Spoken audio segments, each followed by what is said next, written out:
আমপোড়ার শরবত খেতে গেলে লাগবে হজমলা, জলজিরা, লেবু, লঙ্কা কোচানো, ধনিয়া কোচানো, মিন্ট কোচানো, চাট মশলা, 2 টাইপের নুন আর হালকা একটু জিরা পাউডার। তারপর লঙ্কাটাকে ভালো করে ঠুলিয়ে আমি ঠান্ডা জলে রেখে দিয়েছিলাম, যাতে যখন আমি খোসাটা সরাবো যাতে আমটা নষ্ট না হয়, শুধু পোড়া জায়গাটাই অংশটা বেরিয়ে যাবে।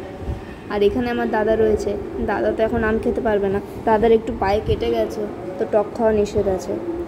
তারপর সেখানে আমগুলো ঠান্ডা হয়ে যাওয়ার পর আমি আমটাকে ভালো করে আমের পাল্পটা বের করে নিয়েছি। এখানে আমি টোটাল 4টা আম বের করেছিলাম। এই আমগুলো দিদির বাড়ির গাছে, দিদি দিয়ে গেছে, তো এগুলো দিয়ে আজকে আম পোড়া খেয়েছি। যা গরম পড়েছে। তারপরে এই আমগুলোকে ভালো করে মেখে নেব, খুব বেশি মাখবো না, মুখে হালকা একটু যদি দানাগুলো পড়ে বেশ ভালোই লাগে।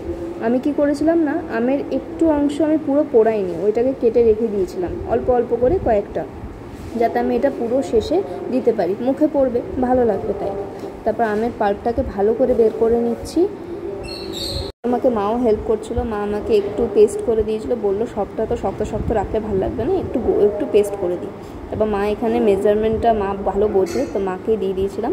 মা নুন, ধনিয়া, তারপর একটু চাট মশলা, হজমলা, আর ওই যে ওখানে আমটা বললাম কেটে রেখেছিলাম অল্প একটু খোসাটা, ওইটা দিয়েছিলাম। তারপরে এখানে লঙ্কা কুচিটা দিয়ে দিল, ধনিয়া কুচি দিল, আর এখানে মিন্ট কুচি করে দিয়ে দিল। তারপর লেবুটাকে ভালো করে যতটা টক ভালো লাগে ততটা সেই বুঝে আমরা লেবুটা দিয়ে দিয়েছিলাম। আমরা টোটাল 2টো লেবু ইউজ করেছি।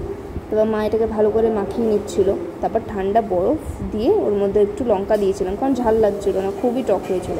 তারপর হজমলা, চাট মশলা যা যা ছিল অল্প অল্প করে, ওই জলজিরা পাউডার, এগুলো সব অল্প অল্প করে দিয়ে দিয়েছিলাম। নিচে সব দাদারা রয়েছে, সবাইকে দিতে হবে। তো এখানে বাবা খেয়ে নিল, বাবার খুব ভালো লেগেছে, বাবা তো বলছিল আমার একটু কম হয়ে গেছে। তারপর এখানে সবাইকে দিচ্ছিলাম, সবাই গরমে খুব খুশি এটা খেয়ে, এখানে সবাই খাচ্ছিল, আমার তো খুব ভালো লাগে সবাইকে খাওয়াতে। তারপরে এখানে আমার সব দাদারা আসছে, দেখো সব দাদা কাকু সবাই বলছে পেটটা একদম ঠান্ডা হয়ে গেল, খেয়ে ভালো লাগছে এখন।